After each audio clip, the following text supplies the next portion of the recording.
Hello everybody, how are you doing? I'm back with another interesting grammar lesson.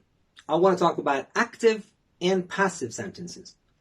What is an active sentence? Well, an active sentence, as you might know, is a sentence in which the doer of the action is mentioned. For example, the teacher corrected the papers. The mechanic repaired my car. On the other hand, a passive sentence is a sentence in which we do not mention the doer of the action. Example, the papers were corrected. My car was repaired. Now, how can we change an active sentence into a passive one? Of course, we have to go through some steps. But before that, I would like you to know that we have two kinds of verbs, transitive verbs and intransitive verbs. So we say a transitive verb needs an object. For example, say Mary wrote. Say, what did she write? Oh, Mary wrote a letter. Now it's okay. So we say the verb write is transitive. It sure needs an object. On the other hand, Mary works. Do you ask any question? Of course not. Because work is not transitive. It is intransitive. It does not need an object. And bear in mind, if the verb in the sentence is transitive, we can change it into passive. Now, how can we change an active sentence into a passive one? Let me give you one example, and we'll follow the steps and we'll change that one. Mary writes a letter every week. The first thing we have to do is to know the different components or parts of a sentence. Say, Mary, what is it? Is this subject or the doer of the action? Writes is the verb, simple present tense. A letter is the object. Every week is the adverb of time. What is the second step? Well, it's easy. We have to shift the object to the beginning of the sentence, the head position. But don't forget, write it with capital letter. So we say, a letter, then what then? Say, well, in all passive structures, we need a form of to be verb. Okay? For simple present tense, we use am, is, are. For past simple, we use was, were. For all progressive tenses, we use being. For perfect tenses, we use been. And for future tenses, we use be.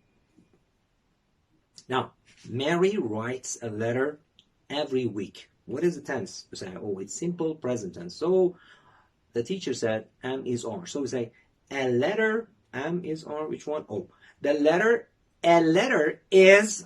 Then what do we need? The third step. We have to write the past participle or the third form of the verb.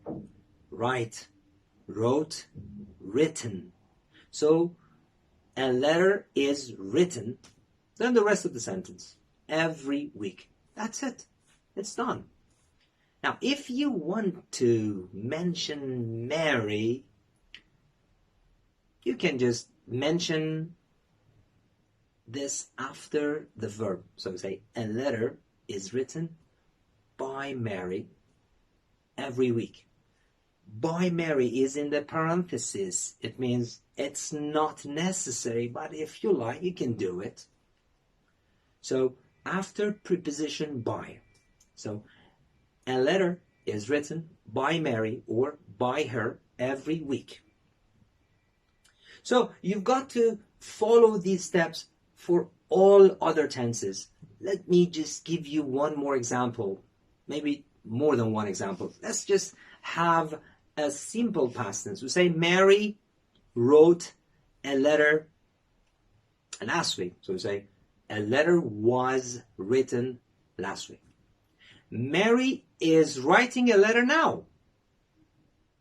Well, say a letter, so we have is, so we use it. A letter is, then for progressive tenses, I told you we need being. So we say a letter is being, write, wrote, written. A letter is being written. Now. A letter is being written now. Mary has written a letter recently. Present perfect. So we say a letter, we keep has. A letter has, for perfect tenses we use been. So we say a letter has been written recently. Mary will write a letter next week. So again, a letter, we have to keep will. A letter will, what is the be form for future tenses? We say be itself. So we say a letter will be written next week. That's it. It's so easy. Now, why should we change an active into a passive sentence? Because active sentences are easier to understand. Why should we change them into passive? So we have some reasons. Reason number one, the doer of the action is not important. For example, say, the Milad Tower was built 10 years ago. Do you really know who did it? I don't know. You might not know. You can Google it if you like. Or, number two, the doer of the action did something wrong or whatever. You don't want to mention his or her name. For example, say, who broke the window? The teacher asked. So, I don't know. I just came to the class. It was broken. As a matter of fact, I know who did it. It was me. So, I don't want to mention the doer of the action. And don't forget, in most scientific texts or laboratory texts, we prefer passive structure. Because again, the subject or the doer of the action is of no significance or is of less significance. That's it. So if you have any questions, don't forget to ask me. Good luck.